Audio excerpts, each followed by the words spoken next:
Consideremos en esta revisión estadística que estamos haciendo cómo se manipularía una variable continua para construir la tabla de frecuencia.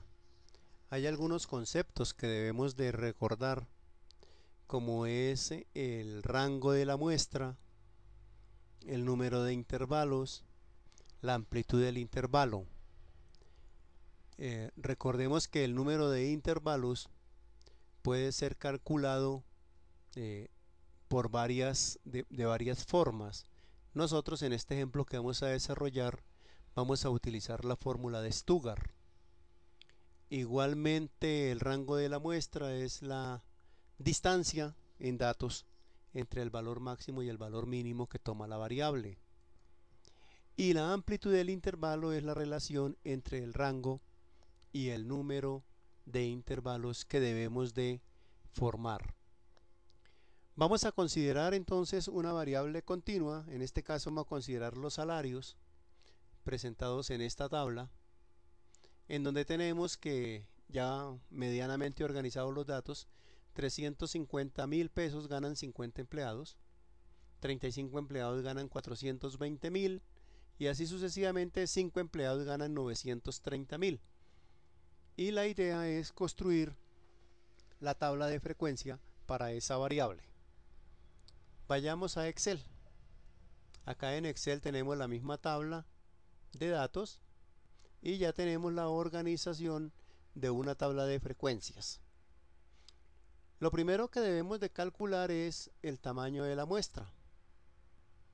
El tamaño de la muestra pues será la suma de las variables, de las frecuencias que se han presentado, en este caso 498, es decir, se han encuestado 498 empleados en esa empresa. Ahora busquemos cuál es el valor máximo y el valor mínimo para construir de esa manera el rango. Entonces vamos a buscar el máximo, vamos a buscar el mínimo y vamos a calcular el rango. Entonces, para encontrar el valor máximo que toma la variable, vamos a utilizar la función max sobre los datos, sobre los valores que toma la variable, y obtenemos que el máximo es 930.000, el mínimo, encontramos que el mínimo es 350.000 y por lo tanto el rango que toma la variable es el valor máximo menos el valor mínimo.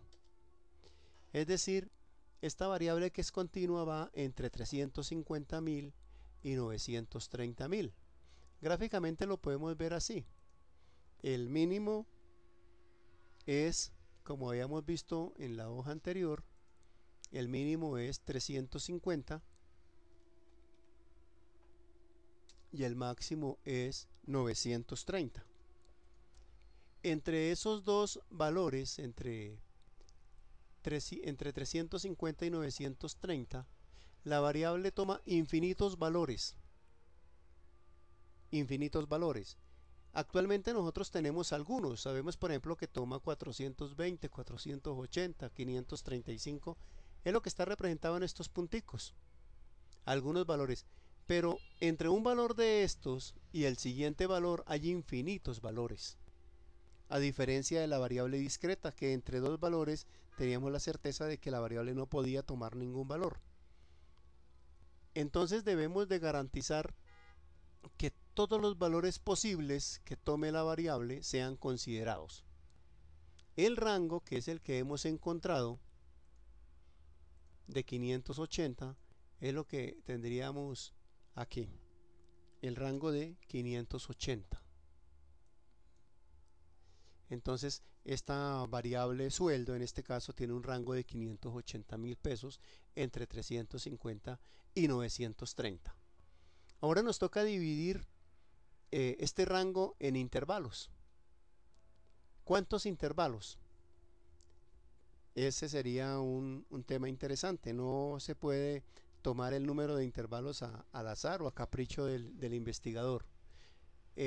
Usualmente el número de intervalos se calcula como la raíz cuadrada del número de datos, pero para una cantidad de datos inferior a 350 datos. En nuestro caso tenemos 498 datos, entonces vamos a utilizar la fórmula de Stuttgart. La fórmula de Stuttgart dice que el número de intervalos es 1 más 3.3 logaritmo en base 10 de n. Es decir, si aplicamos Stuttgart, entonces sería 1 más 3.3 multiplicado por el logaritmo en base 10 del número de datos, y eso nos daría 9.9 intervalos, pero no es posible construir 9.9 intervalos. O nos toca construir 9 o nos toca construir 10. Entonces, si utilizamos la función redondear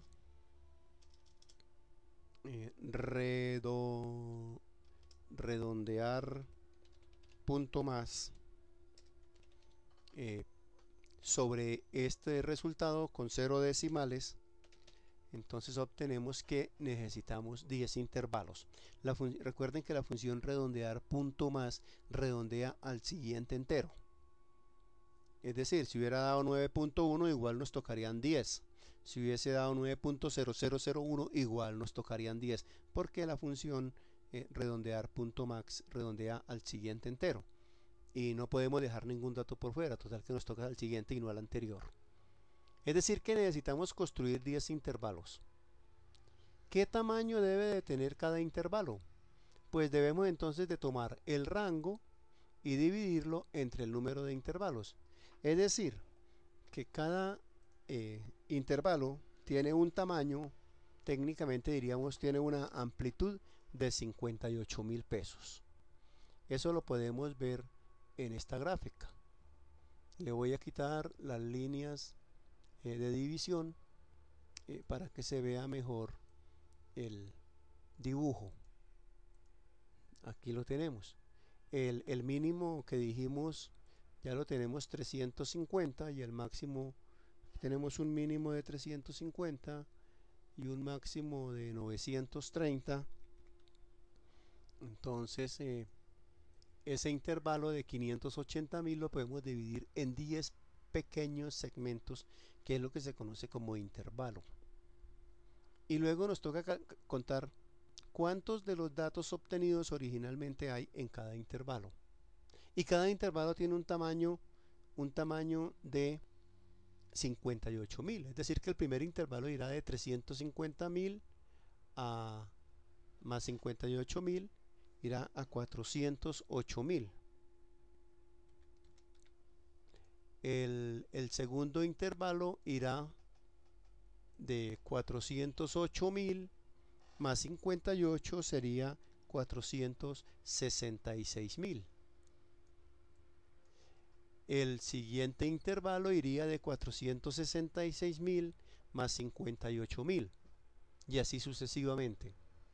Un detalle que habría que cuidar es este 408.000 a quién pertenece, al primer intervalo o al segundo intervalo. Entonces Excel o en general siempre trabajaremos ese concepto de intervalo cerrado acá 350.000, cerrado acá 408.000. Es decir que el segundo intervalo empieza en 408.000 sin tomarlo y termina en 466.000 tomándolo, y así sucesivamente. Veámoslo en la gráfica.